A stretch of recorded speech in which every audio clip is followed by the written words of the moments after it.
तो हेलो। स्वागत है आप सभी का एक बार फिर से एक नई सेशन में। तो मेरा नाम अभिषेक त्यागी है और मैं इन्वेस्टमेंट स्ट्रेटेजिस्ट हूँ एसेट प्लस में। तो आज इस सेशन में हम बात करने वाले हैं टैक्सेशन ऑन म्यूचुअल फंड। देखिए, टैक्सेशन एक हमेशा से ही थोड़ा एक कॉम्प्लेक्स टॉपिक रहा है। And we have seen in every budget कुछ ना कुछ चेंजेस टैक्सेशन में होते रहते हैं। तो आज इस सेशन में हम डिटेल में चर्चा करेंगे कैसे म्यूचुअल फंड पर टैक्स लगता है in various categories, like equity mutual fund, debt mutual fund and etcetera.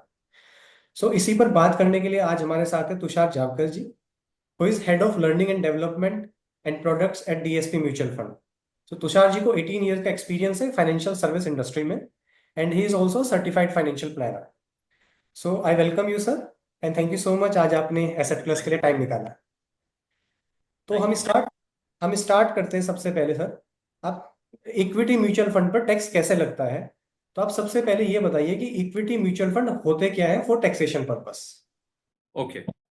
सबसे पहले मैं आपका धन्यवाद देना चाहूंगा on behalf of DSP mutual fund हमें इनवाइट करने के लिए आपके इन्वेस्टर्स के ये स्पेशल सेशन के लिए on taxation. To begin with, equity mutual funds होते क्या है और उनका टैक्सेशन क्या बदलाव आया है। म्यूचुअल फंड्स वो होते हैं जहां पे एक फंड के टोटल जो असेट्स है उसमें से more than 65% are invested into equity और इक्विटी रिलेटेड इंस्ट्रूमेंट्स माने डेरिवेटिव्स, जैसे फ्यूचर्स हो गए या ऑप्शंस हो गए। There are different structure of mutual funds जो अलग अलग किस्म के इक्विटी इंस्ट्रूमेंट्स में निवेश कर सकते हैं। तो उनका क्लियर डेफिनेशन है, मोर देन 65% अगर इक्विटी या इक्विटी रिलेटेड इंस्ट्रूमेंट्स में है उनको डिफाइन किया जाएगा इक्विटी म्यूचुअल फंड्स। अभी ये लेटेस्ट बजट के बाद क्या बदलाव आया है टैक्सेशन में। शॉर्ट टर्म, लॉन्ग टर्म, जो होल्डिंग पीरियड था उसमें कोई बदलाव नहीं है। Less than 12 months short term रहेगा, more than 12 months long term रहेगा। शॉर्ट टर्म कैपिटल गेन्स जो भी आपके होते हैं, जो लेस देन 12 मंथ्स के होल्डिंग पीरियड के जो शेयर्स थे आपके वहां से निकले हैं या वहां से आए हैं, उनके ऊपर पहले 15% short term capital gain tax लगता था, अभी वो बढ़कर हो गया है 20%। वेर एज जो लॉन्ग टर्म कैपिटल गेन्स होते थे आपके मोर देन 12 मंथ्स होल्डिंग पीरियड वाले, वहां पे जो आपका टैक्सेशन था वो 10% से बढ़ के 12.5% किया गया है। लेकिन उसी के साथ साथ एक इंपॉर्टेंट चीज जो हमें नोट करनी चाहिए, लॉन्ग टर्म कैपिटल गेन्स में जो एग्जेम्पशन लिमिट था अप टू 1 लाख रुपीज आपको कोई टैक्स नहीं पे करना है, उसके ऊपर जो रहेगा उसके ऊपर पहले 10% long term capital gain tax लगते थे। अभी वो लिमिट बढ़ा के 1,25,000 किया गया है, और उसके ऊपर के जो लॉन्ग टर्म कैपिटल गेन्स होंगे आपके फ्रॉम इक्विटी सेगमेंट, वहां पे आपको 12.5% के हिसाब से long term capital gain tax पे करना पड़ेगा। ओके। सो ये तो ही हमारी इक्विटी म्यूचुअल फंड टैक्सेशन की बात। अब हम बात करते हैं सर डेट म्यूचुअल फंड के बारे में। तो इसको हम दो हिस्सों में डिवाइड करेंगे कि अगर आपने mutual fund, debt mutual fund 1 अप्रैल 2023 से पहले खरीदे या उसके बाद खरीदे। तो सबसे पहले आप मुझे बताइए डेट फंड होते क्या है, एंड उन पर टैक्सेशन कैसे लगता है अगर हमने उनको एक्वायर किया है बिफोर 1 अप्रैल 2023 एंड सेल किया है बिफोर 23 जुलाई, जिस दिन बजट आया। ओके। डेट म्यूचुअल फंड्स होते क्या है, ये predominantly fixed income generating securities में निवेश करते हैं, जैसे कि आपके कॉर्पोरेट बॉन्ड्स हो गए, गवर्नमेंट बॉन्ड्स हो गए, या फिर मनी मार्केट इंस्ट्रूमेंट्स हो गए। प्रीडोमिनेंटली अभी क्या किया गया है, स्पेसिफाइड म्यूचुअल फंड्स करके एक कैटेगरी हुआ करती थी जिसका डेफिनेशन थोड़ा ट्वीक किया गया है, बदला गया है। जो सेक्शन 50 AA है उसमें कुछ बदलाव लाए गए हैं, और ये बदलाव 1 अप्रैल 2025 मतलब अगले फाइनेंशियल ईयर से लागू हो जाएंगे। इसके मुताबिक डेट म्यूचुअल फंड्स क्या होते हैं, जो मोर देन 65% ऑफ द एसेट्स एक पर्टिकुलर स्कीम के अगर डेट इंस्ट्रूमेंट्स या फिक्स्ड इनकम जनरेटिंग इंस्ट्रूमेंट्स में है, उन्हें डेट म्यूचुअल फंड कहा जाएगा। ओके। आपका जो सेकंड पार्ट ऑफ सवाल था कि कोई डेट फंड्स मैंने 1 अप्रैल 2023 मतलब लास्ट ईयर हमने देखा था कुछ डेट टैक्सेशन के लिए बदलाव किए गए थे, अगर उसके पहले मैंने कुछ स्कीम्स ऐड किए थे या खरीदे थे तो उसके ऊपर कैसे टैक्सेशन लगेगा अगर उन्हें मैंने बजट के दिन तक बेचा हो तो। राइट। तो उसके लिए नियम सिंपल रहेगा। पहले का जो नियम था, लेस देन 36 मंथ्स का अगर आपका होल्डिंग पीरियड है तो as per your slab rate, आपका जो इनकम टैक्स स्लैब रेट है उसके हिसाब से आपको short term capital gain tax पे करने पड़ेंगे। अगर मोर देन 36 मंथ्स का आपका होल्डिंग पीरियड हो गया है जब भी आपने ये बेचे थे, उसके ऊपर आपका लगेगा 20% विथ इंडेक्सेशन बेनिफिट। मतलब इंडेक्सेशन का जो बेनिफिट है इन पर्टिकुलर डेट म्यूचुअल फंड्स के लिए अवेलेबल होगा अगर आपने 1 अप्रैल 2023 के पहले खरीदा था और बजट मतलब 23 जुलाई 2024 तक उन्हें बेचा हो तो। ठीक है, इसमें हमारा दूसरा क्वेश्चन आता है कि अगर हम 1 अप्रैल 2023 से पहले खरीदा है बट आफ्टर बजट भेजा है, इट मींस 23 जुलाई के बाद हम उसको बेच रहे हैं, तो फिर टैक्सेशन में क्या चेंजेस हुए? अगर आप 23 जुलाई मतलब बजट के बाद उन्हें बेचने वाले हो तो दो प्रकार से हमें इन्हें देखना पड़ेगा, एक है लिस्टेड, एक है अनलिस्टेड। क्योंकि डेफिनेशन लिस्टेड अनलिस्टेड सिंपल किया गया है टैक्सेशन को, पहले थोड़ा जो कॉम्प्लिकेटेड था उसे स्ट्रक्चर को सिंपल करने की कोशिश की गई है फाइनेंस मिनिस्ट्री से। तो अगर आपके debt mutual funds unlisted category वाले हैं, मतलब ये स्कीम्स लिस्टेड नहीं है स्टॉक एक्सचेंजेस पे, तो आपके लिए क्या रूल रहेगा? अगर आपने 1 अप्रैल 2023 के पहले खरीदा था और बजट के बाद आप अगर इनको बेचते हो, तो अगर आपका holding period less than 24 months का है तो उसे शॉर्ट टर्म कैपिटल गेन्स में कंसिडर किया जाएगा and it will be taxed as per your slab rate. अगर मोर देन 24 मंथ्स है तो उन्हें लॉन्ग टर्म कैपिटल गेन्स करके कंसिडर किया जाएगा and it will be taxed at 12.5%। Okay okay. अगर दूसरा हिस्सा ये था अनलिस्टेड के लिए, अगर लिस्टेड जैसे आपके फिक्स्ड मैच्योरिटी प्लान्स वगैरह है, एफएमपीस जो लिस्ट होते हैं स्टॉक एक्सचेंजेस पे और वो आपने 1 अप्रैल 2023 के पहले खरीदे थे, तो उनका टैक्सेशन कैसे होगा? अगर आप बजट के बाद उन्हें बेच रहे हो तो लेस देन 12 मंथ्स रहेगा तो as per your slab rate, more than 12 months रहेगा तो it will be taxed at 12.5% as long term capital gains. Okay, तो ये हुई हमारे डेट म्यूचुअल फंड की बात जो हमने बिफोर 1 अप्रैल 2020 परचेज किए थे।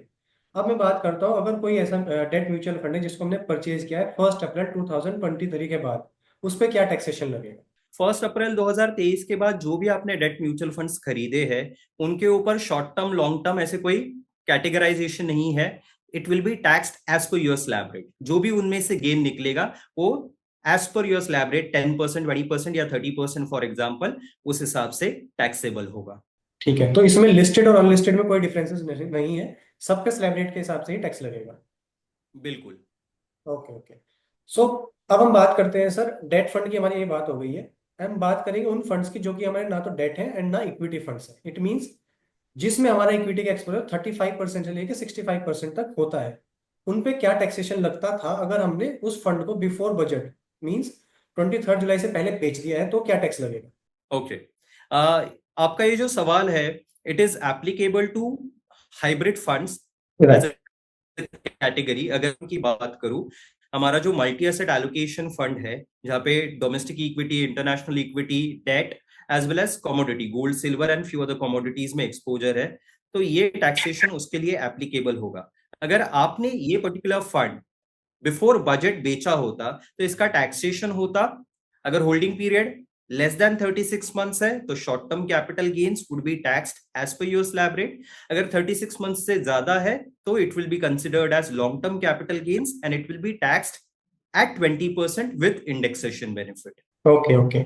सो ये तो बात हुई अगर हम बजट से पहले इसको बेचते हैं, मतलब 23 जुलाई से पहले। अब टैक्सेशन में क्या बदलाव है अगर अगर हम इसको बजट के बाद बेचते हैं? बिल्कुल। ऐसे फंड्स को अगर हम बजट के बाद बेच रहे हैं और हमारा होल्डिंग पीरियड 24 महीने से कम है तो उन्हें शॉर्ट टर्म कैपिटल गेन्स करके कंसिडर किया जाएगा and it will be taxed as per your slab rate. अगर होल्डिंग पीरियड 24 महीने से ज्यादा है तो they will be considered as long term capital gains and it will be taxed at 12%। Okay, तो हमारा होल्डिंग पीरियड में भी बदलाव आया है एंड टैक्सेशन में भी चेंज आया है, जो कि पहले 36 मंथ था वो घट करके 24 मंथ्स हो गया है। पहले टैक्सेशन 20% विद इंडेक्सेशन लगता था, अब 12.5% लगेगा। राइट बिल्कुल। सर? ओके, तो अब हम बात करते हैं sir international fund of fund के बारे में एंड गोल्ड और सिल्वर फंड ऑफ फंड के बारे में। इन पर कैसे टैक्सेशन लगता है? तो जो इंटरनेशनल फंड ऑफ फंड है या gold silver commodity fund of fund है, स्पेसिफाइड म्यूचुअल फंड्स के डेफिनेशन में आने के वजह से इन फंड्स में निवेश करने वाले निवेशकों को थोड़ा ज्यादा टैक्स पे करना पड़ता था। तो वो सोच के समझ के फाइनेंस मिनिस्ट्री ने क्या किया है, अगले साल मतलब 1 अप्रैल 2025 से सेक्शन 50AA को डेफिनेशन को चेंज किया गया है और इन फंड्स को जो स्पेसिफाइड फंड्स की लिस्ट थी वहां से निकाला गया है। तो इसमें से क्या बेनिफिट होगा, इंटरनेशनल फंड ऑफ फंड्स और आपके कमोडिटी फंड ऑफ फंड्स मतलब gold silver fund of funds जो है टैक्सेशन ऐसे रहेगा, अगर आपका holding period less than 24 months है तो as per your slab rate, अगर मोर देन 24 मंथ्स का आपका होल्डिंग पीरियड है then at 12.5%, which is considered as long term capital gains. Okay, तो जैसे आपने बताया डेफिनेशन चेंज हुई है, इनका इसका इम्पैक्ट 1 अप्रैल 2025 से पड़ेगा। तो अगर उससे पहले कोई सेल बिल्कुल। करता है तो फिर उस पर टैक्सेशन पुराने टैक्स रेट के हिसाब से लगेगा एज पर स्लैब रेट। या उसके उसके ऊपर एज पर स्लैब रेट रखेंगे।